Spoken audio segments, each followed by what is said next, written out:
What's up, friends? Welcome back to another video. Will here, Chicago-based flight attendant. Today is Thursday, August 25th. It's sometime around 9 o'clock at night. Crew scheduling called me about an hour ago and assigned me RSB, which is Ready Reserve B. That's from 8 a.m. till 2 p.m. I believe, and that will be tomorrow at O'Hare International Airport. I was so convinced that I was not going to get used on this 6-day reserve block because I met my guaranteed 75 probably about a week ago. What this means is that as reserve flight attendants, we get paid for 75 hours. The majority of the time we do not work up to 75 hours. However, this month, because I've been aggressive bidding and working on some other projects, I met my guaranteed 75. So again, I was convinced that I was not going to get called at all, but that's not the case. So yeah, I get credit for airport standby, which is good because now I am well over, and we'll see how tomorrow goes. Now, because I was so convinced that I was not going to get used at all, I don't have anything packed. Let me show you this. I have like cables and stuff everywhere. I'm not really sure if I have all my required duty items in here. I have like shoes. If Jessica sees this, she's gonna get mad at me.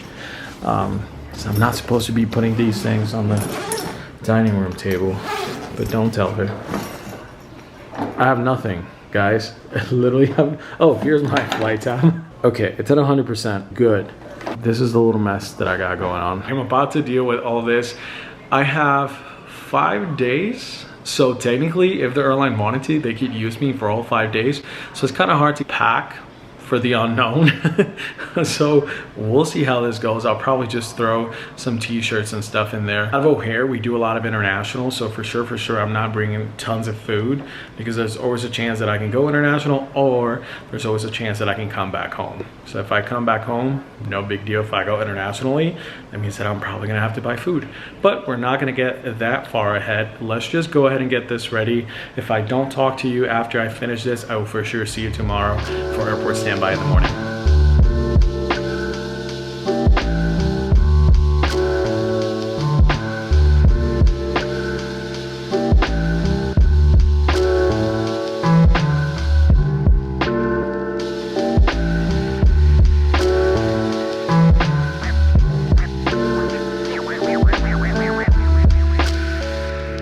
So I do have the shoes, some other stuff that I have here, my electronic bag, and then these are some other things for the company. I have socks and all that there, and then I have another pack cube with clothes and uniform. I only packed basically like 2 outfits, if I'm being honest, and then an extra pair of uniform. So hopefully that's enough. Now all I have left is to put my charger there, and this should be good to go. If I'm being honest, this is not how I normally pack. However, I do feel a little rush, and I also don't feel like going through everything right now and like planning, you know, outfits and stuff like that. What's important is that we have a toiletry bag. Also, we have some pajamas. What happened with the hair here? Some extra uniform if we end up working more than 2 or 3 days. I do have electronics, shoes. I think I really have everything essential, but again, I am not packed as I normally like to pack. And maybe one of these days I'll come up with a video to show you exactly how I like to pack. But I, like for example, my electronic bag, I recently started putting in my luggage because I realized that even though I had it like in my personal tote bag, which is this one right here, it didn't find a lot of use for that. On the other company bag that I have, there's some other items that I am not required to have with me at all times, but I still have them. For example, like credit card applications and all those kind of things. And then everything else is just goes in there. Right here is where I keep all of my required duty items and all of that. But yeah, let's close this thing up, and I will see you tomorrow morning.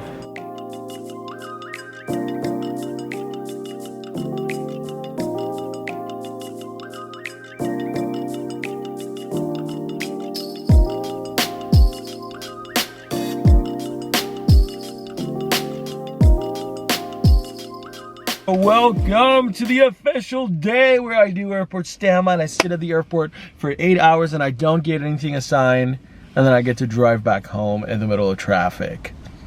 Welcome back to the real life of a flight attendant, guys. It's currently 7:09 a.m. I don't have to check in until 8 a.m.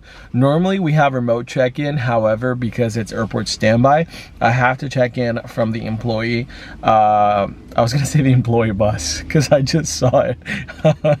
Oh God. I have to check in once I get to the crew room. So I debating whether or not I should wait another 5 minutes before I get in the employee shuttle, because this coffee's so good and I don't really feel like walking around with this thing. I just realized on the other vlog, I told you, oh, we don't have a car and we live in the city of Chicago. Like, we do own a car. However, at the time, we did not have the vehicle because it was involved in a hit and run. Right here, you guys can see what happened. And I don't think I ever told you guys this, but I actually went to Mexico not that long ago, but I just didn't vlog anything. And at the time, Jezebel was in Virginia with her sister. So I came home the night before she was supposed to land. And when I come home, I find the car like this. So that's one of the things that I do not like about living in the city of Chicago, that it is street parking. So, you know, these things are unfortunately bound to happen. So we called the insurance and then they told us what we had to do. We had to file a police report. We had to wait to get an appointment to go to the collision center and then drop off the vehicle. And luckily we did get a rental with the insurance, which is what I was telling you guys on the other vlog. And then they called us yesterday to let us know the car was ready and is looking brand new. Which is great, but I mean, it's not great that we still had to pay the deductible to fix something that wasn't even our fault. I ended up posting on the neighborhood group, and someone actually reached out and told us what happened. They just couldn't get the license plate of the vehicle, but they did tell us what type of vehicle, the color, the time that happened. And so that was helpful for the police report, but still we weren't able to actually find the guy or the girl that did this to our car. There was another car involved in this hit and run too. It was another RAV4 that was parked behind us. We actually know the lady, and so, you know, we talked to her, and you know, she had nothing compared to what we had. We took the majority of the impact. So yeah, there's that. We are looking for like a parking lot space, so I already identified a few spots. So luckily we are able to find one, especially now for the winter time. I don't want to leave the car just parked in the middle of the street. And also in the city of Chicago, whenever it snows over 2 inches, you cannot park there. And if you're not familiar with winter here in Chicago, it's just terrible. Although last year wasn't as terrible, but you never know what to expect. Anyway, gonna go ahead and finish drinking my coffee here, and then I am going to hop on the employee shuttle, go to the crew room, check in for this trip, and let's hang out for 8 hours today. Welcome to the vlog.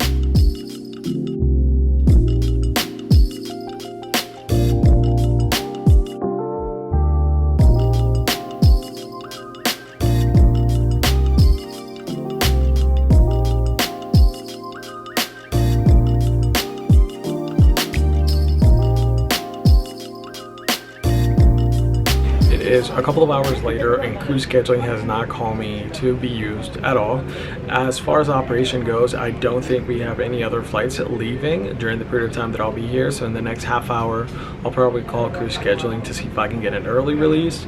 Ever since we started operations out of Midway, we have way too many flights out of Midway than we do out of O'Hare. Before, O'Hare was our main hub, so like we had all of our flights out of here. Midway has all the activity now, so the majority of the times whenever I come to O'Hare, I know for a fact that I'm not gonna get used. I guess a part of me really wishes to, you know, go somewhere or get a trip, but really doesn't happen. So I'm just gonna keep hanging here until it's time to call crew scheduling, see if I get released. If not, I have to wait until 2 p.m. To be able to go home. Those of you that are new here and don't really know what airport standby is or what the purpose of airport standby is, if you have a flight attendant that's running late, then I can get called to start boarding the aircraft, so that way they don't take a delay, because you have to have all flight attendants before you can start boarding. If a flight attendant doesn't show up, then I would get pulled from the crew room and then just go on whatever trip they were going. And so mainly, you know, having reserves on airport standby will help you reduce delays or sometimes avoid them. That's mainly the purpose for us to be here. Another thing that they could do with us being a dual base, say that they are short on people at the other airport, in this case Midway, Crew scheduling can limo me from O'Hare to Midway, and then I can work a trip out of Midway, and then they have to limo me back to O'Hare, mainly because here's what I was reporting, and I guess my car will be here. The whole limo thing is kind of confusing, because if I have my car here, why not just get my car and drive to the other side? Well, you know, you're on company time, so you have to make sure that you go wherever they send you, and they want to make sure that you get there on time. And if something happens on the road, they do have access to, you know, track wherever you are. So mainly, you know, that's why it's important to take whatever the airline, you know, transportation service they arrange for you, because it'll help them track you and make sure that you get there on time.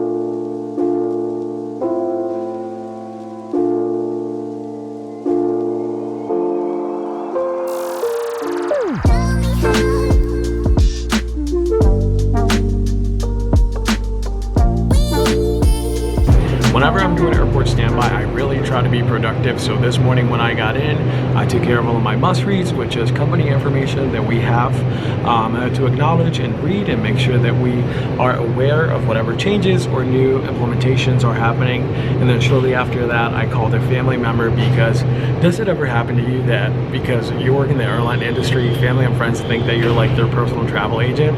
So that happens to me a lot. And this morning I called my cousin, because I had booked some flights for her. She needed to make some adjustments, so I was working with that. And then that's pretty much what I've done this morning.